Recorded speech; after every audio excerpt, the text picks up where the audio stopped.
قصة مرعبة صارت بجنود عراقيين اثنين أثناء تأديتهم للخدمة العسكرية، ومصيرهم كان جدا دموي مرعب. قبل لا ابدي بحلقة اليوم، كل اللي اريده منك انه تنزل تسوي لي لايك مرتب مثلك وتعليق تحفيزي كالعادة على مود استمر وياكم، واذا ما مشترك تشترك بالقناة وتفعل زر الجرس، ما توب من هاي الحركة وما الها اي دخل يعني بالاشتراك والجرس وهي اوكي. لا بابا شو وقت تتعلم انت؟ شو وقت؟ والله صرنا يوتيوبر وصاروا العالم يعتمدون علينا وننزل لهم قصص ونونسهم، بارك الله بيه. احبني اموت عليه، الله يحفظنا اليه. ايش بيك صدق كذا؟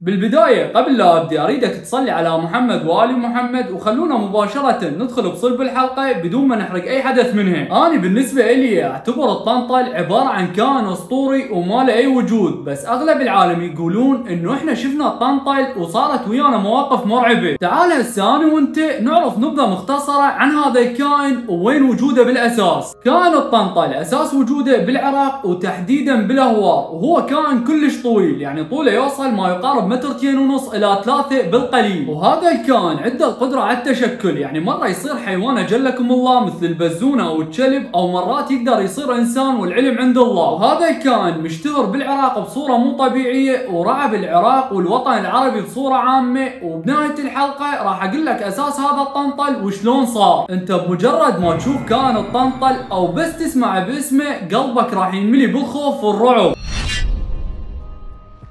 واحد من متابعيني دز لي قصته اللي صارت ويا الطنطل، وبصراحة خلاني اعيد كل حساباتي بكائن الطنطل. بطل قصتنا اليوم ما حب يذكر اسمه، بس انا راح اسميه ايمن. ايمن يقول انا اداوم بالجيش العراقي ونقلت لاهوار العمارة بالجديد، ويقول انا استمريت هناك بالدوام لفترة كلش طويلة وكان الوضع كلش طبيعي، بس اغلب الواجبات اللي كنت الزمها بالليل. يقول ايمن بيوم من الايام كنت لازم واجب باهوار العمارة الساعة بال1:30 بالليل، وفجأة ظليت اسمع صوت طقطقه داير مداير. يقول اثناء ما كنت اني لازم هذا الواجب اذني اليمنى طنه كلش قويه. احنا يقول دائما تصير ويانا هاي المواقف وممكن تصير باي واحد غيري، فاني ما درت بال للموضوع. يقول اثناء ما انا كنت اسمع هاي الطقطقه انا كنت ما داير لها بال، بس فجاه خطف من عندي ظل بصوره كلش سريعه بحيث ما لحقت اشوفه. يقول ماكو هي ورا ساعه فجاه ظهر لي شخص شكله كلش غريب ولابس زي عسكري بس مو مثل زينه، وفات من يمي وقال السلام عليكم. فاني سويت روحي انه ما مهتم للموضوع وقلت له وعليكم السلام حبيبي، وكانه كل شيء ما صاير، بس انا قلبي انملى بالرعب بوقتها. وبنفس الوقت انا كنت مصدوم ومستغرب من الموضوع اللي صار، هو شلون انسان يقدر يظهر من العدم. فهذا العسكري بعد ما رديت له السلام بوى عليه بنظره جدا مرعبه وخزرني وراح وكانه كل شيء ما صاير. فظليت انا بوقتها اتعوذ من الشيطان واقرا ايات من القران الكريم على مود اتحفظ على نفسي. بعد ساعه رجع هذا الكائن ظهر لي مره ثانيه وهم رفع ايده وقال لي السلام عليكم. فاني من الصدمه اللي كنت بيها قلت له وعليكم السلام تفضل حبيبي ايش رايك. وهذا العسكري كان يبعد عني امتار كلش قريبه، فاني مباشره حطيت اصبعي على الزناد وتقربت عليه بخطوات كلش بطيئه على مود اريد افتهم هذا الكائن شنو قصته. واول ما تقربت على هذا العسكري على مود احفظ ملامح وجهه، فجاه هذا العسكري اختفى من قدامي.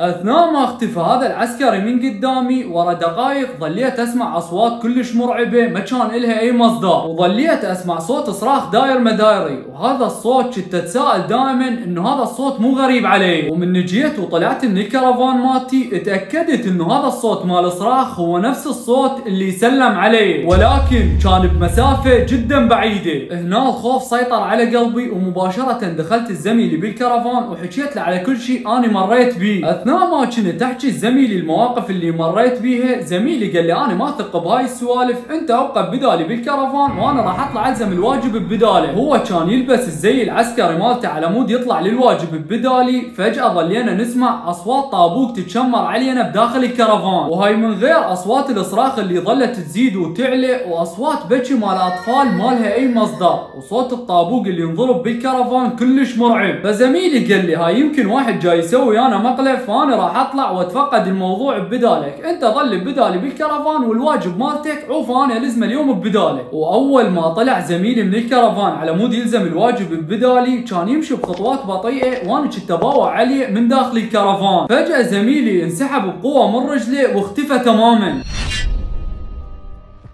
فيقول ايمن كنت اني بوقتها امر بموقف كلش غريب ومرعب، ما بين انه اني اطلع اشوف زميلي ما بين انه اني كنت خايف واظل بالكرفان. فمباشرة اني ناديت على مود اعزز القوة ونريد نعرف شنو هذا المكان اللي نقلونه اليه. ومن صارت الساعة بحدود السبعة او 7:30 الصبح اجت الفرقة مال تعزيز وظلينا ندور على زميلنا العسكري على مود نلقى له اي اثار. وبعد بحث لمدة ساعات طويلة فجأة لقينا زميلنا العسكري موجود بمكان معزول وموقفه كان جدا مرعب. لقينا زميلنا العسكري كان راسه مقطوع واطراف يديناته ورجليناته مكسوصه واجزاء جسمه مقطعه القطع كلش صغار وصدره وبطنه مفتوحات بالنص واحشائه كلها طالعه لي برا.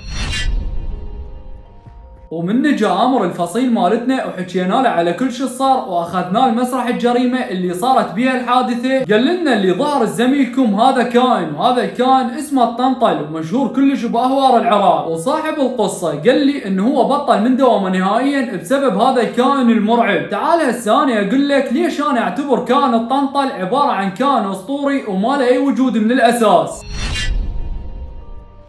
بعد دخول الامريكان للعراق وسيطروا عليه بصوره عامه قاموا الذهب والمجوهرات اللي ياخذوها بالعراق يودوها لجنوب العراق ويخلون عليها حراسه كلش مشدده، تحديدا بجنوب العراق بمنطقه هناك اسمها حفير. فالعراق بذاك الوقت كانت حالته كلش تعبانه ومدهوره، فكانوا اي واحد عراقي يدخل لحفير على مود ياخذ ذهب او فلوس او اي شيء يقدر يعيش بيه عائلته، الامريكان يروحون يجيبون هذا العراقي اللي اخذ من هاي الذهب او الفلوس او المجوهرات ويعذبوه بصوره كلش بشعه لحد ما يموت. وهذا الموقف صار العراقيين كلش هواي، فالامريكان حبوا يبرون روحهم من هذا الموقف وقالوا انه اكو كائن غريب موجود بهذا المكان ومرعب، وهذا كان اسمه تين تال مين. بس العراقيين للسهوله قاموا يطلقون عليه لقب الطنطل، وقالوا الامريكان هذا كائن كلش مرعب وطويل ويمشي على ايده ورجليناته ويتشكل بهيئه بشر او حيوان اجلكم الله، واي واحد يوصل هاي الممتلكات مباشره يظهر له هذا الكائن ويقطع القطع كلش صغار ويفترسه. ومن جو العراقيين وطالبوا بحقهم وقالوا هاي الممتلكات تابعه لنا احنا كعراقيين، الامريكان طلعوا كذبه ثانيه وقالوا لا هاي الممتلكات ما تابعه لكم، هاي الممتلكات تابعه النبي اسمه النبي سليمان عليه السلام، وهو موكل نوع من انواع الجن انه يحمي هاي المجوهرات مالته، واي واحد يوصلها يخلصون عليه بطريقه جدا مرعبه واحنا ما لنا اي ذنب. وبالفعل نجحت الخطه مال الامريكان وقدروا يسيطرون على المجوهرات بصوره عامه، وكذبتهم اخذت شهرة بالعراق بصورة مو طبيعية. فأتمنى من العلماء ورجال الدين انه يعممون هاي السالفة. اكو وجود للجن ومذكور بالقرآن الكريم بس ماكو اي وجود الكائن الطنطل. ولهنا وصلنا لنهاية الحلقة، انا كنت وياكم اخوكم محمد باسم مؤسس هاي القناة ومقدمها، وانتظرونا بالحلقة القادمة.